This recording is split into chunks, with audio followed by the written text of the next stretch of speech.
जी mic call है, ये वाला माइक कॉल इनका, अपना बटन दबाएं अपना।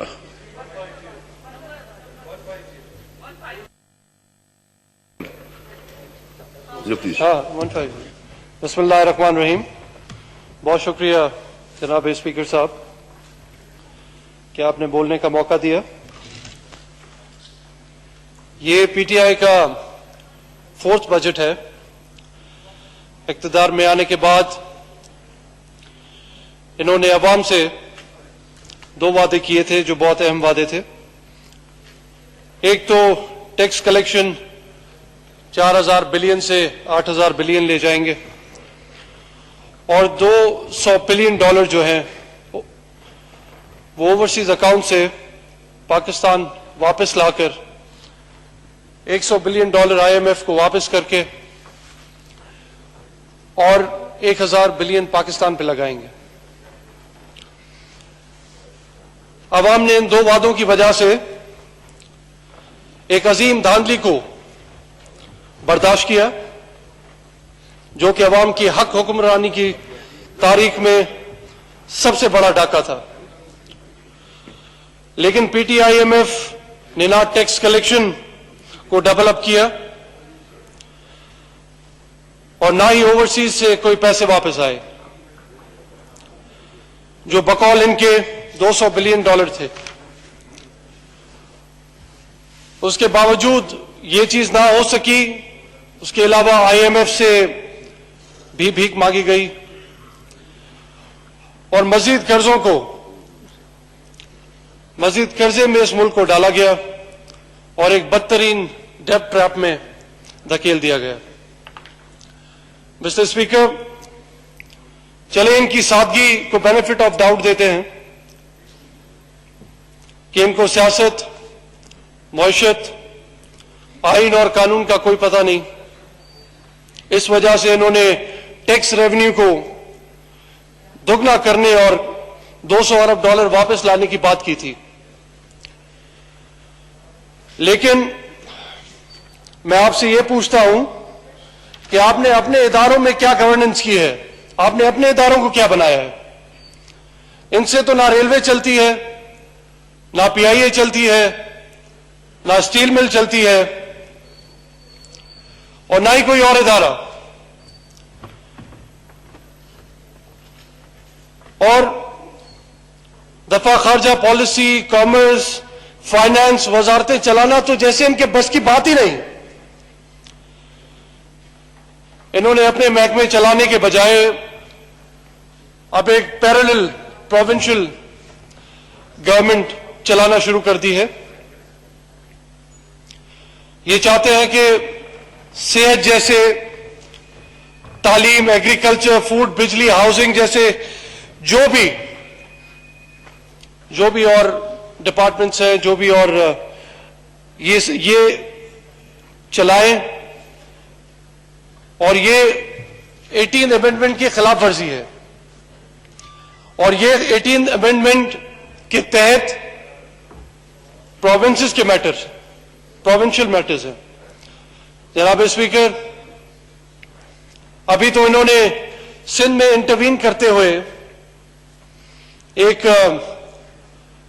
ईस्ट इंडिया कंपनी के तर्ज एक कंपनी बनाई है जो सिंध की डेवलपमेंट स्कीम्स को देखेगी और चलाएगी। तो एक बात तो साबित हो गई कि वफाकी हुकूमत इनसे चलती नहीं है और औरों के काम में इंटरवीन करना ये इनकी काबिलियत है। जनाब स्पीकर, इनका कहना है, PTI की हुकूमत का कहना है कि 7वां NFC और 18th अमेंडमेंट इनके आड़े आ रहे हैं। पर हम सब ये जानते हैं कि 7वां NFC दिसंबर 2009 में गवादर में साइन हुआ और 18th अमेंडमेंट अप्रैल 2010 में। अब के 18वीं तरमीम से पहले आने वाले NFC का क्या कसूर? और अगर कुछ सेकंड्स के लिए मान भी लेते हैं तो फिर ये सारे इदारे, सेहत, एजुकेशन, एग्रीकल्चर और दीगर इदारे चलाने के लिए रकम कहां से आई? और अब ये चाहते हैं कि जो इनका कहना है हुकूमत के बकौल कि सारे पैसे जो है वो सूबे टैक्स कलेक्शन जो है वो ले जाती है। अब ये चाहते हैं कि एक पैरेलल हुकूमत बना के हर प्रोविंस के, पर खासतौर पे सिंध में जैसे उन्होंने इंटरवीन किया है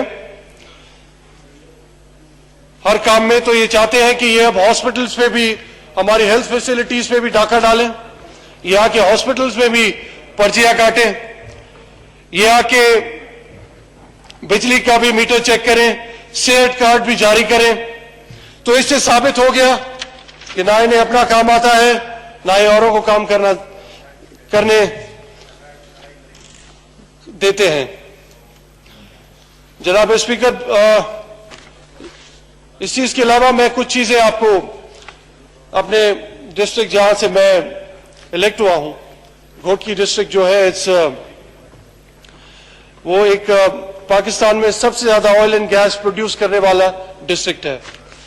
तो उसके चंद चीजें मैं आपके आगे, हुकूमत के आगे रखना चाहूंगा कि जहां पे पाकिस्तान का सबसे ज्यादा गैस प्रोड्यूस होता है जिस डिस्ट्रिक्ट से, वहां पे is the second largest revenue generating district after Karachi in the province of Sindh. It has ample gas reserves to run 3 fertilizer units and 3 independent power plants. Madi Petroleum, OGDCL are the main suppliers situated within the district.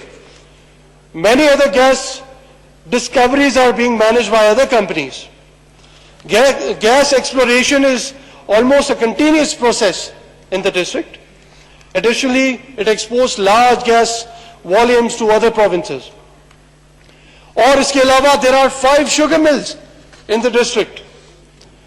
तो मैं ये पूछना चाहूंगा कि Anglo fertiliser companies, जिसका recorded last year का profit after tax 118.563 billion था,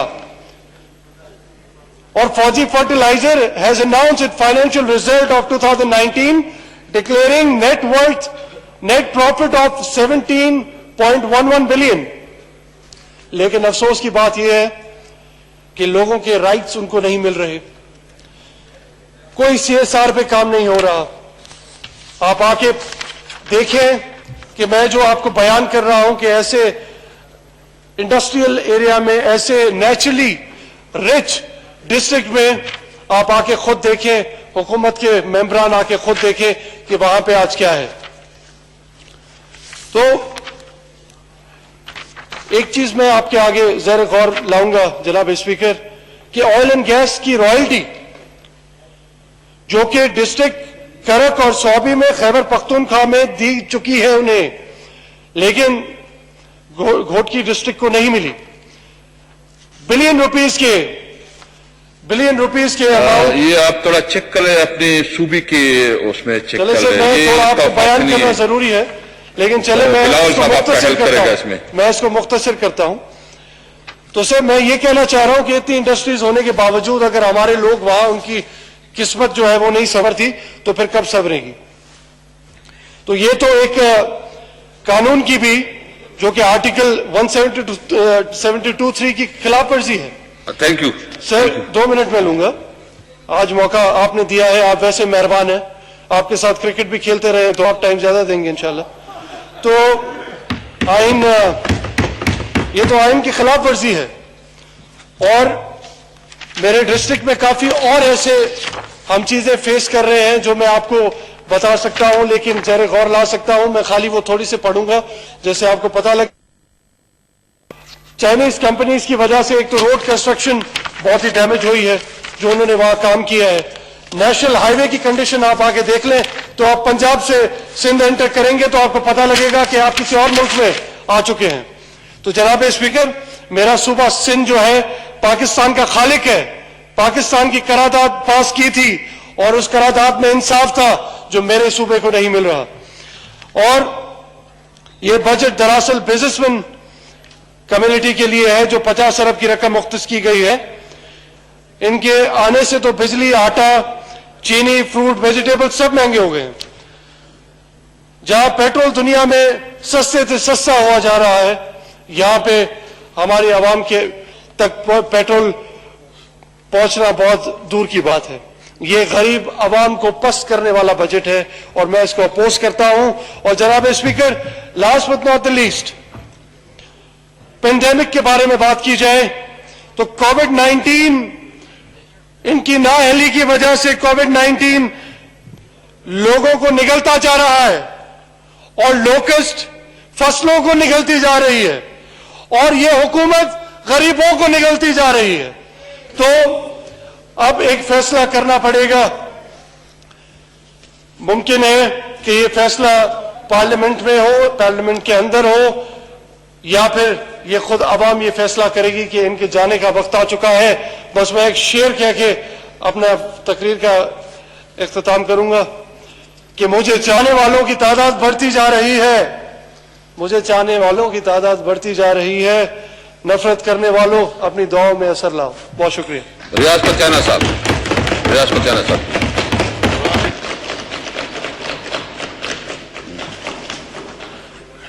शुक्रिया।